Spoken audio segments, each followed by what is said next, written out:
once you have today's warm-up answered, you're going to today's folder, and you will see an assignment for Dichotomous Key Gizmo, or the Gizmo Lab Dichotomous Keys.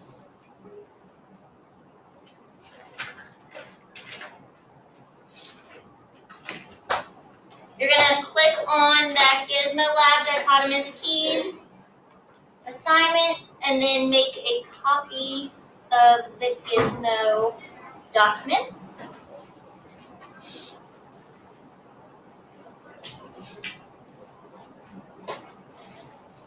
And so you'll make your copy.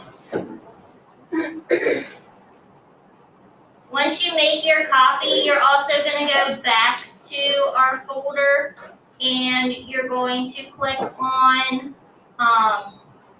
the Gizmo login link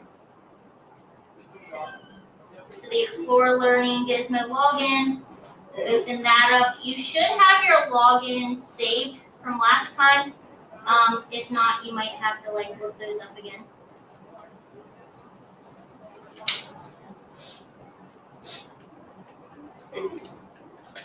But you should be able to log in. And then it'll pull up your class that you're in, and you should see the dichotomous keys. Okay. So I'm going to split my screen here. Make it a little bit easier.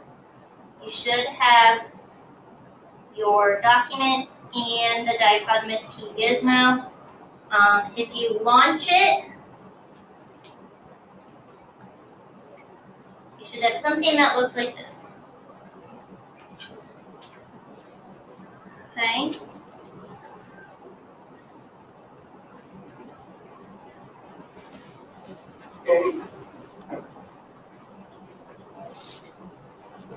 Okay, so we are going to be working through our dichotomous key Gizmo. It's very simple and straightforward once you get into it. I do want to work through the warm-up and kind of the setup of your first section. And then I'll kind of walk you through the other components and activities. So if you have this pulled up, please make sure you're just kind of typing along. Okay? So the first thing we need to do is some prior knowledge, just kind of an understanding of what the dichotomous key is and how we identify characteristics. So our prior knowledge question is: Jerome is walking through a park when he sees the spider that's shown on the left. How could Jerome find out what type of spider it is? So what could he do to identify this spider? You could look up spiders. Okay. What could he look it up in? You could look up in this certain area. Okay. So he could look up spiders in the area. He could then kind of compare their characteristics and features. He could take a picture and compare it to a field guide. So a field guide is kind of like a book that shows the classifications and information and things like that. Okay? Make it a little bit bigger here for you as we go through some of this.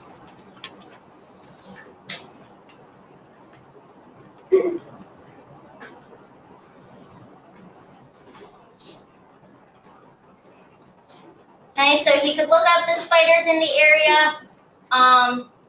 He could take a picture and compare it to a field guide, looking at those different characteristics and features to be able to identify the spider then. Okay.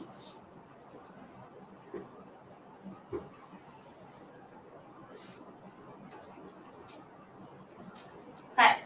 So our Gizmo warm-up is going to be using our dichotomous key.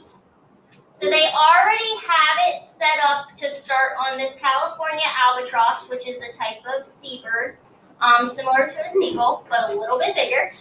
And we're going to identify different species of albatross. Okay?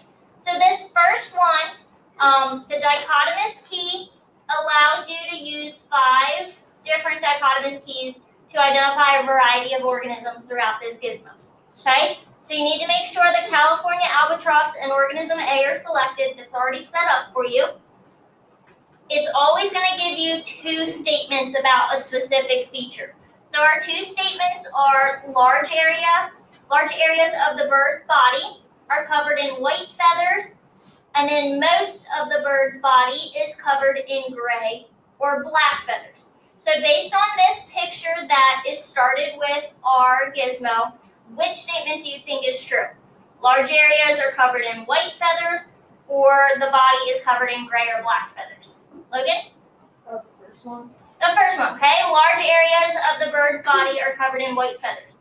So we're going to select that first, but then we also need to type it into box 1 here, okay? So which statement that would be?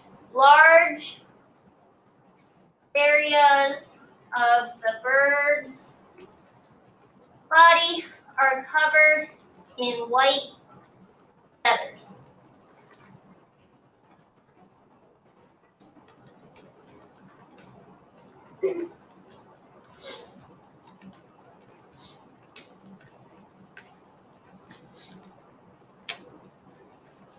And once you have that answer typed in, we're going to go back to our gizmo and then click next.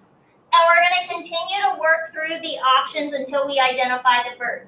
So the next option is the beak is mostly pink, yellow, or orange, or the beak is gray with a yellow tip. What do you think? Allie? Does it look gray with a yellow tip? So it would be pink, yellow, or orange. Sometimes the questions, like you might be a little confused about, try to really look at it and match it with what's most similar. Okay?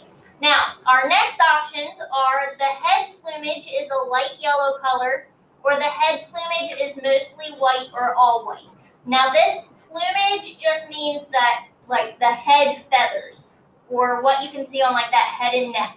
So which color is true? Yellow or what? What we got, Allie? Yellow, okay? So if we click on that, you will then notice that there is the name of an albatross there. So if we click next, we've correctly identified it, and it is a short-tailed albatross. So that is the name of our bird. We're going to type into 2A.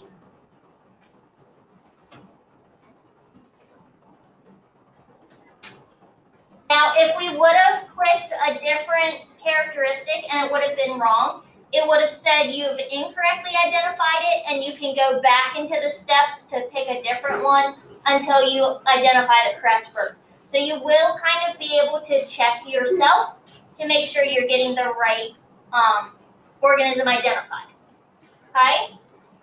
Now, another thing is if you go to 2B, it wants you to put the scientific name. So this is always in that italics on our gizmo. It's going to be in the parentheses. So you're going to type in the scientific name into 2B as well. So it's that Vestria albatros.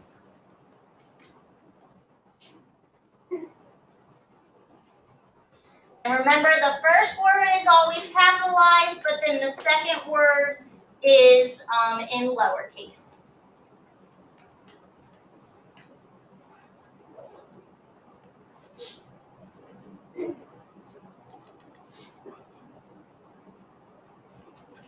Haley, I'll get you caught up in it.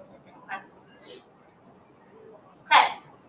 Then, activity A. To walk you through this, what you're going to do is we're still looking at the California albatross key, but now we're going to move to organism B. So the different organisms change what type of bird we're looking at. And then you're going to work through activity B. So you're looking at this new bird and comparing it to that bird that we looked at first, what do you notice that's different right away? Based on that first bird we looked at. So if you jump back and forth between A and B, what are some differences that you see?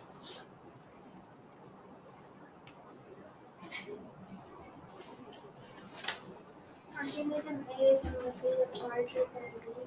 Okay, so A is larger, right? Looks like it's like bigger than its beak is different. Okay, beak shape. How about coloring? Do they have the same colors? If we look at A and we look at B. B has it's like darker colors and then A had like lighter colors. Yeah. Okay, so B is darker, A is lighter, those feather colors are different, things like that. Okay, so those are some differences you would put in. Then, based on that information, what physical traits or those characteristics do you think we could use to help identify these birds? Or identify organism B, rather. Like, what traits could we look at? The colors. Right, okay. Specifically colors of what? It's B. It's beak, and then the body, or the feathers, yep. Okay, beak color and feather color. Those would be good traits to look at to identify organism B.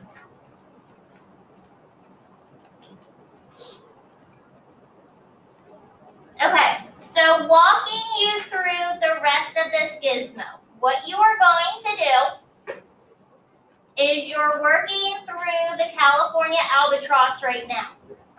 Organism A is already filled out for you because we identified that in the previous questions, and you should be on organism B because we just answered a couple questions from them. You're going to click through the different characteristics that they give you, try to really look at the picture and pick which characteristic most fits that organism until you identify it. Then, when you identify the organism,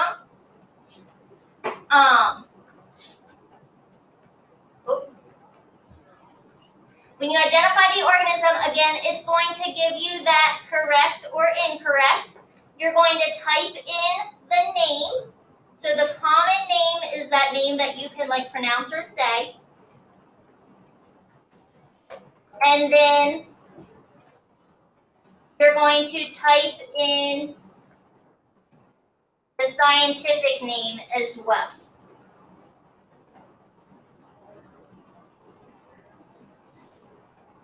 Okay, so your common name and then your scientific name.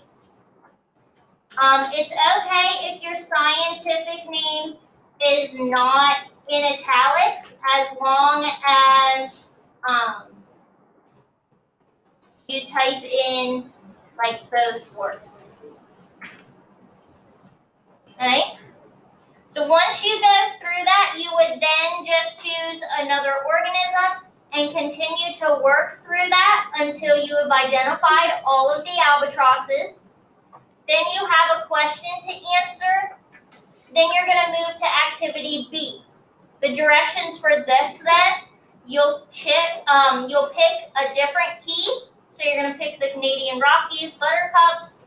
And again, you're going to work through each organism until you have that chart filled out. There's another question. And then you're going to move to the Texas venomous snakes chart. Again, work through the options, identify the common name and scientific name, and then there's a question. Then, one more practice, so you have a total of 4 keys you're going to complete for this. Your Virginia evergreens are the last key that you would need to complete for the common name and the scientific name. Once you get through the Virginia evergreens, you can stop there and turn this in, Or if you go to question 6, the 5th dichotomous key, the Florida cartilaginous fishes, is your extra credit. This is optional. It will give you 8 points of extra credit if you fill it out and get it correct. Those 8 points, depending on how well you do on this, could bump you up a percentage or 2, which if you're close to a letter grade, it could help. It could boost you up a little bit. That little bit of extra credit can go a long way sometimes. So, again, this one is extra credit.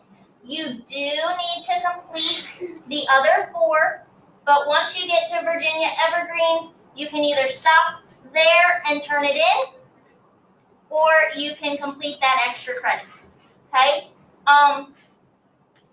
If we don't get this done today, we'll get it done, we'll finish it up tomorrow and go through that. Otherwise, if you do get it done today, you can turn it in, okay?